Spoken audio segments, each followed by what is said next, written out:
Welcome back. Talk of the Town on 94.3 WTIB and Cable 7 this morning. Nice to have you here Friday morning, the 8th day of August, as always. And the weather looking good for the weekend. Temperatures not going to get into the 90s on Saturday or Sunday. Looking for a high of about 90 today is the forecast. I'm going to be in Myrtle Beach this weekend. The NC Spin Crew is doing a show for the Electricities Convention.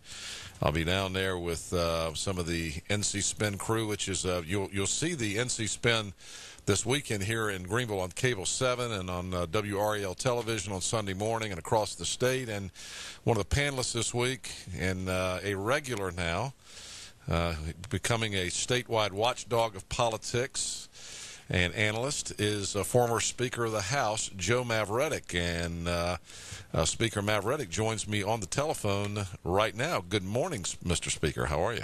I'm doing fine, Henry, as a new watchdog of the state. Is it better to be a watchdog or be a dog who's being watched, as you used to be? I think it's better to be a watchdog than a watched dog.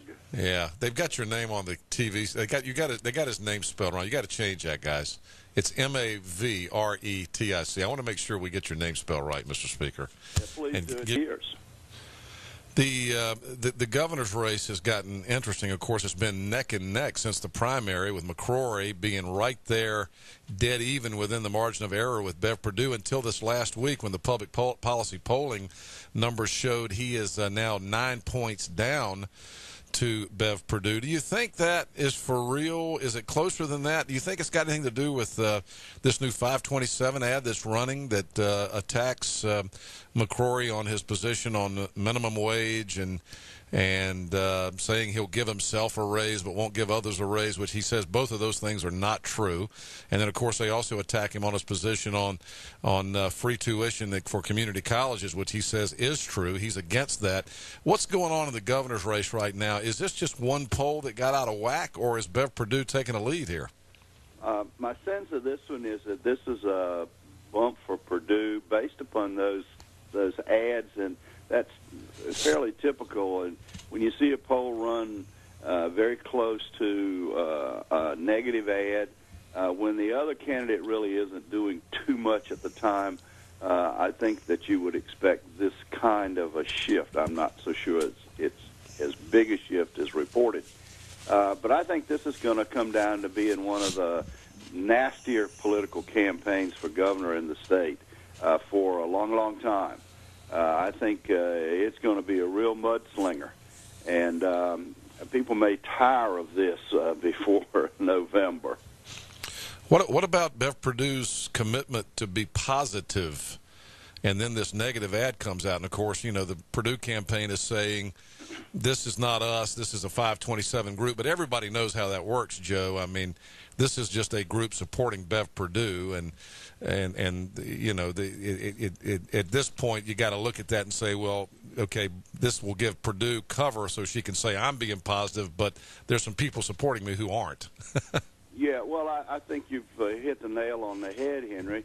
If you think about how the Perdue campaign works, and I think it reflects the character of the candidate. Wow. when they think about this. Against Richard Moore, she had a surrogate, and it was a state employees association, Dana Cope. They ran these horrible ads about Richard Moore, and not 2 or 3 weeks ago they were thrown out as being unfounded. Nothing that they said was accurate. And this is what the Perdue campaign has done all along. They have surrogates that attack for her but say they're not for her. It's just they're independent, and this is the message that they want to put out. This is the kind of stuff that we've come to expect from the NEA, NCAE, and I don't think this is going to change at all. But I do think that the McCrory campaign will attack this kind of surrogate opposition. Yeah. And before I start getting the emails and calls that there go the Republicans attacking Bev Perdue again, I would like to say, Joe Mavretic, that you are a Democrat. That is correct. I take it you're not a big Bev Perdue fan, though. No, I never have been, and I've said that publicly in many times. What are your issues with the lieutenant governor? Can you say, or is it personal? Oh no. I think that her entire political career has been based on flip-flops. Bev Perdue, in my personal opinion, is a person whose word you cannot trust. Wow.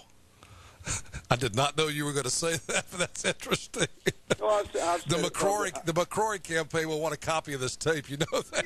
Well, I just call it like I see it, and have all my political career. Wow. And I've watched her in the House and in the Senate and in the lieutenant governor's slot, and I think that's an accurate description. Interesting. Well, let's move on before the Purdue people start calling me, because they do every time we talk about her on the air. Let's move on and talk about the Senate race. We got a few minutes left here. Kay Hagan came out very hard against offshore drilling. I was actually at the Atlantic Beach debate between Senator Hagan and State Senator Hagan and U.S. Senator Elizabeth Dole. Elizabeth Dole has said from the beginning, I think, I don't know about the beginning. There was a time, I'm not sure, she really made her position known on offshore drilling. But since this recent hardcore discussion has begun about whether North Carolina should allow offshore drilling, Elizabeth Dole